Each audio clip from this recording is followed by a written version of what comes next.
ఈరోజు వరదలు వస్తున్నాయి మన రాష్ట్రంలో, వారిని వెళ్ళి పరామర్శించాలని మీకు అనిపించలేదు. కానీ వ్యక్తిగత మర్డర్లో మీ పార్టీకి సంబంధించిన ఇద్దరు కొట్టుకొని చచ్చిపోతే ఈరోజు మీరు ఢిల్లీకి వెళ్ళి ధర్నా చేస్తారా? ప్రజల కోసం మీరు ఎందుకు నిలబడలేదు? మీ పార్టీ వాళ్ళు ఓటేస్తే మీరు గెలిచారా? మీ పార్టీ వాళ్ళ కోసమే మీరు ముఖ్యమంత్రి అయ్యారా? 5 సంవత్సరాలుగా మీరు ప్రజల కోసం పనిచేయలేదు, కానీ ఈరోజు ఢిల్లీకి వెళ్ళి ధర్నా చేస్తారట. సిగ్గుండాలి కదా. కానీ ఈ విషయంలో పోలీసులను కూడా అడుగుతున్నాం.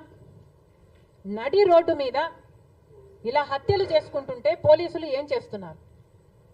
ఆంధ్ర రాష్ట్ర పోలీసులుగా మీ బాధ్యత కాదా లా అండ్ ఆర్డర్ మెయింటైన్ చేయడం?